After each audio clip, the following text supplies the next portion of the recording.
మనం ఎంతో ఆశతో ఎదురు చూసినాం సుప్రీంకోర్టు తీర్పు వచ్చినప్పుడు. సుప్రీంకోర్టు చాలా స్పష్టంగా చెప్పింది. అందరూ కూడా అనుకున్నారు ఉపేక్షిత కులాలకు అన్నీ కూడా ఉపకులాలకు అన్నిటికి కూడా న్యాయం జరగబోతుంది ఉపకోట వెలుగులు అని చెప్పేసి పత్రికలలో ప్రముఖంగా చెప్పారు. ఇవన్నీ చూసి సరే ఇప్పటి వరకు ఉన్న పరిస్థితుల నుంచి మనం బయటపడతామేమో, మాకు న్యాయం జరుగుతుందని చెప్పేసి మనం అందరం కూడా ఆశించాం. కానీ మళ్ళా తీరా చూసే వరకల్లా ఎస్సీ వర్గీకరణ పేరుతోటి మనకు నిండా ముంచేటువంటి పరిస్థితి వచ్చింది. ఒక రకంగా ఈ ఉపకులాలన్నింటినీ కూడా బొందబెట్టేటువంటి పరిస్థితి వచ్చింది. వీటన్నిటిని కూడా మనం గమనించి నిన్నటి నుంచి మొన్నటి నుంచి మన కులాలందరూ కూడా ఫోన్లు చేస్తూ ఉన్నారు. అందరూ మాట్లాడుతున్నారు, అన్న గిట్లా అయిపోయింది ఏమి, మన కులాలన్నీ కూడా ఎటు కాకుండా అయిపోయినాయి, ఏదో ఒక దాంట్లో వేసి అనవసరంగా ఇప్పుడు మన కులాలను ఎటు కాకుండా చేసిండ్రు కదా, మనకు 1% కూడా దక్కే పరిస్థితి లేదు కదా అని చెప్పేసి అనేక మంది బాధపడుతూ ఫోన్లు చేస్తూ ఉన్నారు. ఇవాళ నేను ముఖ్యమంత్రి గారిని ఇవాళ విజ్ఞప్తి చేస్తూ ఉన్నాం. మీరు ఇంత పెద్ద నిర్ణయం తీసుకున్నారు, ఎస్సీ వర్గీకరణ చేయాలనేటువంటి ఏ రాష్ట్రం ముందుకు రాకుండా మీరు ముందుకు వచ్చిండ్రు, ఆ నిర్ణయం తీసుకున్నారు, వర్గీకరణ చేద్దామని చెప్పేసి అని అనుకున్నారు. ఎస్, ఇలా దాన్ని అప్రిషియేట్ చేస్తూ ఉన్నాం. కనీసం ఆ చేసే విధానాన్ని సుప్రీంకోర్టు తీర్పుకు అనుకూలంగా చేయాలి కదా. సుప్రీంకోర్టు చెప్పింది ఏంది, ఇక్కడ జరిగింది ఏంది, ఒక్కసారి మీరు ఆలోచన చేయాలని చెప్పేసి విజ్ఞప్తి చేస్తూ ఉన్నాం. అత్యంత వెనుకబడ్డటువంటి కులాలు ఇవన్నీ కూడా, ఒక్కలకు కూడా కనీసం ఒక గుంట భూమి లేనోళ్ళు, ఒక ఇల్లు లేనోళ్ళు, కనీసం 10వ తరగతి కూడా పాస్ కానోళ్ళు, డిగ్రీ పూర్తి చేయాలనేటువంటి కులాలు ఉన్నటువంటి కులాలను తీసుకొచ్చి ఇలా సామాజిక న్యాయం అని చెప్తున్నటువంటి వాళ్ళందరూ కూడా వాళ్ళు దగ్గరుండి బాయిల నూకేసినట్టు చేశారు. ఈ కులాలతోటి అభివృద్ధి చెందినటువంటి కులాలందరితోటి కూడా కలిపేసారు. దానివల్ల ఏ రకంగా సామాజిక న్యాయం జరుగుతుందో ఇలా చెప్పాలి. మరి ఇంతకాలం చెప్తున్నటువంటి వాళ్ళంతా కూడా మన నాయకులందరూ కూడా మాట్లాడుతూ ఉన్నారు.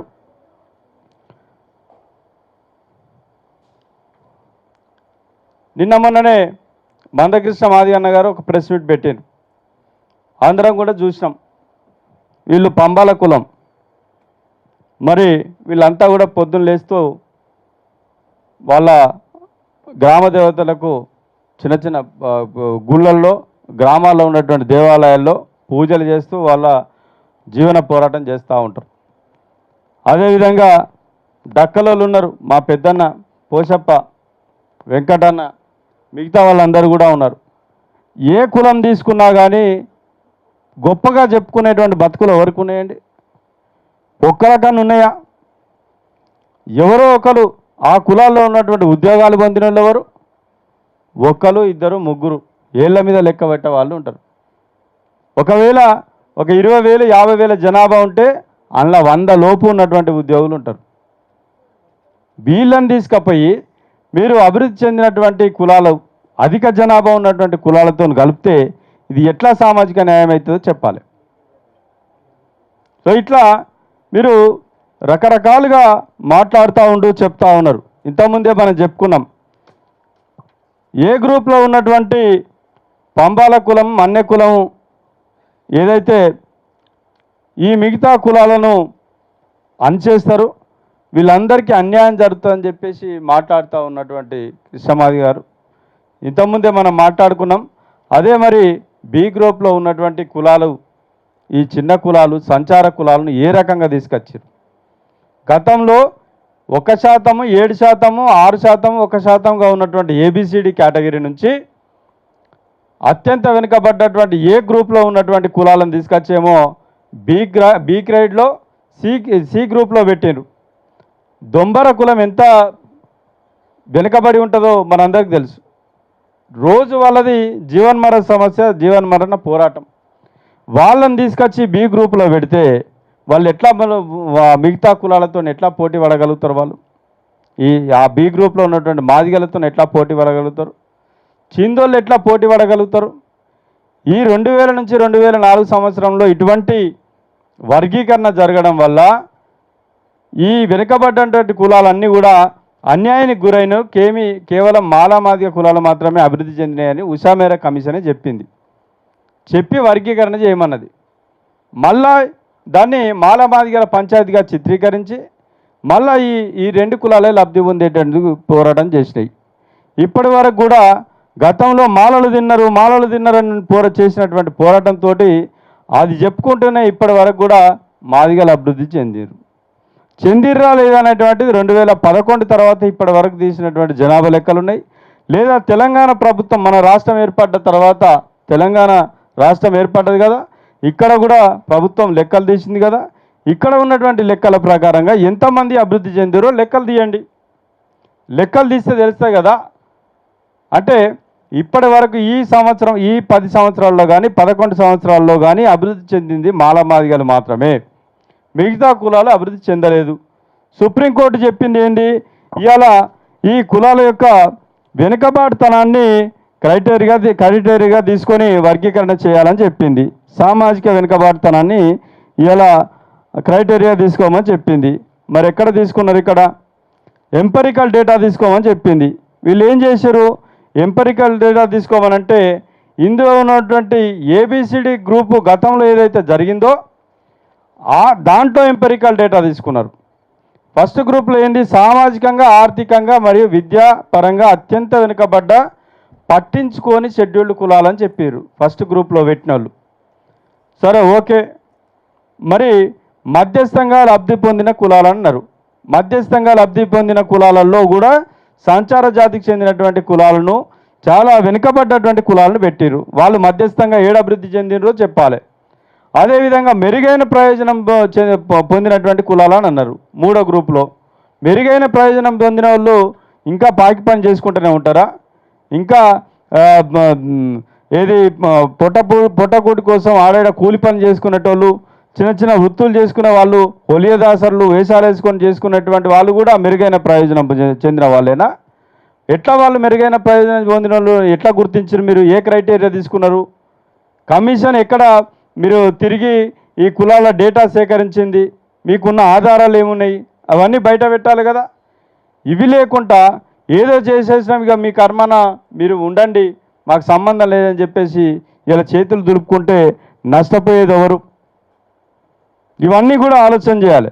ఇలా సామాజిక న్యాయం పేరు మీద మాట్లాడేటువంటి నాయకులందరూ కూడా లేదా మేధావులుగా చెప్పబడుతున్న వాళ్ళందరూ కూడా ఇలా బయటకు వచ్చి మాట్లాడాలి. ప్రొఫెసర్ అరగోపాల్ గారు, కంచాయిలయ్య గారు, లేదంటే కోదండరామ్ గారు, ఇంకా ఎవరెవరైతే మేధావులు ఉన్నారో వాళ్ళందరూ కూడా ఇప్పుడు ఏ రకంగా సామాజిక న్యాయం జరిగిందో మాట్లాడాలి. వర్గీకరణకు మద్దతు ఇచ్చారు కాబట్టి మేము కూడా వర్గీకరణ కోరుకున్నాం. మరి ఇక్కడ జరిగింది ఏంటి? ఇలా కోర్టు తీర్పుల గురించి అందరం కూడా మాట్లాడినాం. తీర్పులు అందరూ చదివిరు.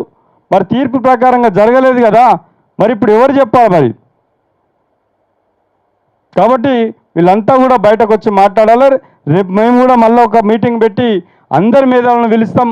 ఆ మేధావులు మొన్నటిదాకా చెప్పినటువంటి ఆ మేధావులు అందరూ కూడా రేపు సమాధానం చెప్పాలి, ప్రభుత్వానికి చెప్పాలి. ఇలా సమాజానికి అంతటికి కూడా సమాధానం చెప్పాల్సినటువంటి బాధ్యత వాళ్ళ మీద ఉన్నది. కాబట్టి దీని మీద కృష్ణమాది అన్నగారు కూడా మాట్లాడాలి.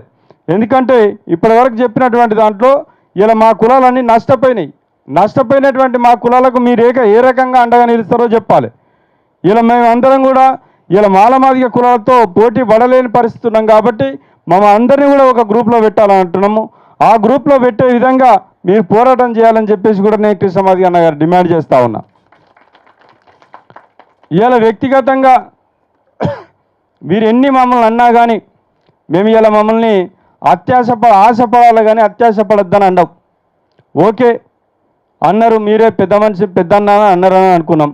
ఇవాళ మరి 9% మీ వర్గానికి వచ్చింది కదా, రేపు ఇంకా మా జనాభా ప్రకారం 11% రావాలని అన్నారు కదా. మరి మీరు అత్యాశపడుతున్నది మీరా మేమా? ఒకసారి మీరు గుర్తు తెచ్చుకోవాలి. అత్యాశపడుతున్నటువంటిది ఇలా మీరా? ఇలా వెనుకబాటుకు గురవుతున్నటువంటి మా కులాల ఇలా ఎవరు అత్యాశపడుతున్నారో చెప్పాలి. ఇప్పటి వరకు జనాభా లెక్కల ప్రకారంగా 70 లక్షలు ఉన్నాం, 80 లక్షలు ఉన్నామని చెప్పినటువంటి వాళ్ళు ఇలా మేము 32 లక్షలు ఉన్నామని చెప్తా ఉన్నారు.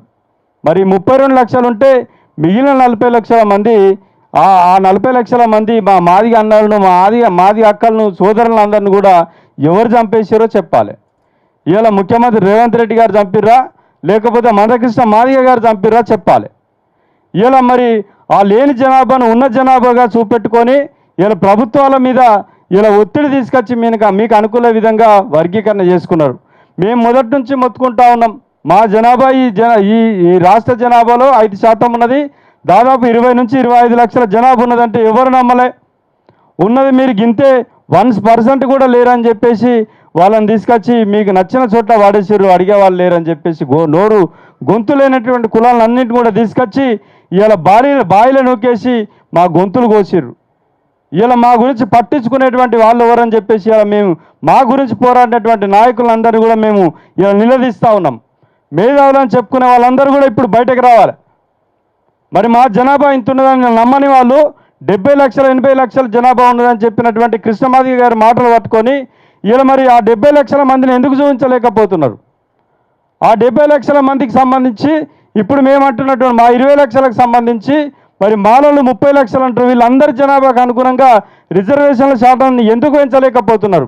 ఇలా బీసీలు ఇలా 42% పెంచుతూ ఉన్నారు.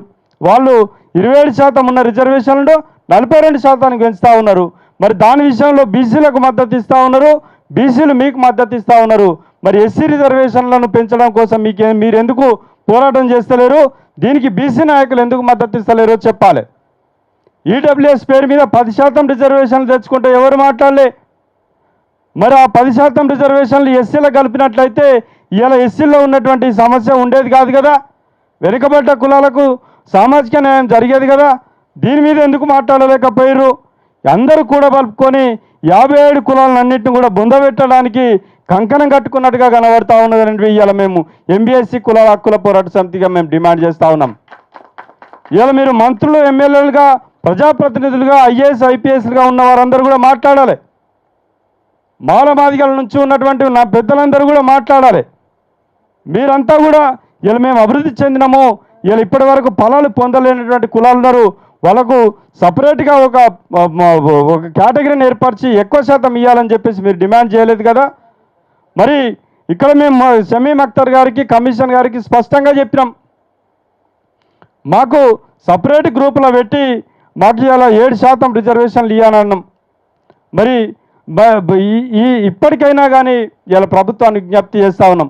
మీరే అభివృద్ధి చెందినామని అంటున్నారు కదా, మీరే ఎక్కువ జనాభా ఉన్నామని అంటున్నారు కదా, మీ నుంచి తట్టుకునే పరిస్థితి మాకు లేదు కాబట్టి మీ అందరినీ తీసుకెళ్ళి మాకున్నటువంటి 57 కులాలను ఏబీ గ్రూపులుగా పెట్టండి, మీ మాదిగ కులాలను సిడి గ్రూపులను ఉంచండి, లేదా సీలో ఉంటారా, మీ ఇద్దరు కలిసి సిడి గ్రూపులుగా ఉంటారా మీరు నిర్ణయించుకోండి.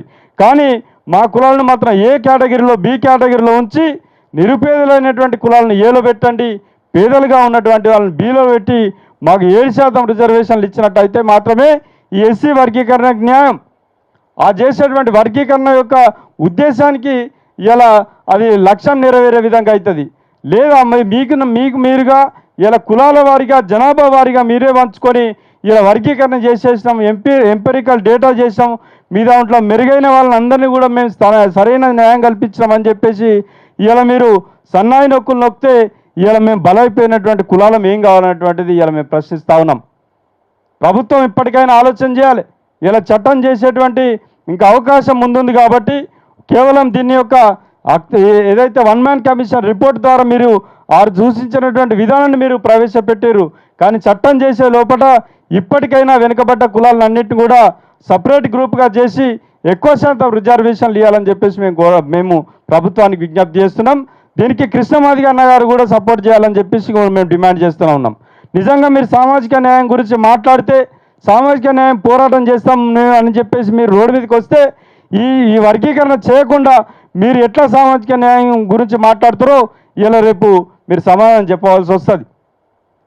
సో కాబట్టి వారు కానీ ఇలా దళిత సంఘాలుగా చెప్తున్న వాళ్ళందరూ కూడా ఈ రకంగా మా పోరాటానికి మద్దతు ఇవ్వాలని చెప్పేసి మేము డిమాండ్ చేస్తూ ఉన్నాం.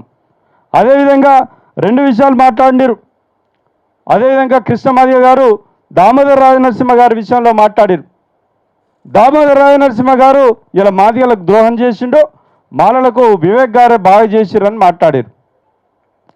ఇలా ఎస్సీ వర్గీకరణ అంశం అనేటువంటిది వెనుకబడ్డ తరగతులకు సంబంధించి వెనుకబడ్డ కులాలకు వర్గీకరణ చేసేటువంటి ఉద్దేశంతో జరుగుతున్న పోరాటం. ఇలా మళ్ళీ మీ కులాల గురించే చర్చ. దామోదర రాయలసీమ ఈ వర్గీకరణ చేయడానికి మొదటి నుంచి చివరి వరకు కొట్లాడింది, ప్రభుత్వ పరంగా కొట్లాడింది దామోదర రాయలసీమ గారు కాదా? ఈ తెలంగాణ ఏర్పాటు జరుగుతున్న కదా, ఇక్కడ ఈ ముఖ్యమంత్రి నిర్ణయం తీసుకుంటుండు. మరి తెలంగాణ రాష్ట్ర ఏర్పాటులో ఈ దామోదర రాయలసీమ గారి పాత్ర లేదా? ఇలా మీకు ద్రోహం చేసిన ఇన్నేళ్ళుగా ఆయనను వాడుకొని మీ యొక్క సంఘం నిర్మాణానికి ఆయనకు అన్ని రకాలుగా సహాయ సహకారాలు తీసుకొని ఇప్పుడు ఆయనను తీయాలి, బయటకు తొలగించాలని చెప్పేసి మంత్రివర్గం బర్తరఫ్ చేయాలని మాట్లాడుతూ ఉన్నారు. ఏం మాట్లాడుతారో మీకేమన్నా ఏ అంశం మీద క్లారిటీ ఉన్నదో ఒక్కసారి చెప్పండి. మీరు తెలంగాణ పోరాటం జరిగినప్పుడు దళితులు తెలంగాణ ఉద్యమంలో లేరంటారు, వర్గీకరణనే మాకు ముఖ్యమని అంటారు. సరే, వర్గీకరణ జరిగినప్పుడు ఇందులో 9% సింహభాగం మాదిగలో తీసుకుపోయినాక ఇలా మళ్ళా 11% చేయాలని అంటారు. మీరు మంత్రివర్గంలో మీ స్థానం లేకపోతే, మాదిగల జనాభా దామాషా ప్రకారం లేకపోతే ఇంకా 2 మంత్రులు పెంచండి అని చెప్పండి, ఉపకులాలకు ఇంకొక స్థానం ఇవ్వమని చెప్పండి. అంతేగాని ఇవాళ దామోదర రాయలసీమ గారిని టార్గెట్ చేయడం అనేటువంటిది ఎంతవరకు కరెక్టో మీరు ఆలోచన చేసుకోవాలి. ఇలా కనీసం ఈ ఉపకులాలకు కుల ధృవీకరణ పత్రాలు లేవండి. కుల ధృవీకరణ పత్రాలు లేక వాళ్ళు ఏ కులమో చెప్పుకోలేక ఆర్డీఓ చుట్టూ, కార్యాలయం చుట్టూ, కలెక్టర్ కార్యాలయం చుట్టూ తిరగలేక చేస్తున్నాం. సామాజిక న్యాయం పేరు మీద 30 ఏళ్ళు ఉద్యమం చేస్తుంటే ఈ పత్రాల గురించి, కనీసం సమస్య గురించి నువ్వు ఏనాడైనా పోరాడినవా? మరి ఇప్పటి వరకు కనీసం కార్పొరేషన్ లోన్లలో ఇప్పటి వరకు అనేక ఇబ్బందులు ఎదుర్కొన్నారు.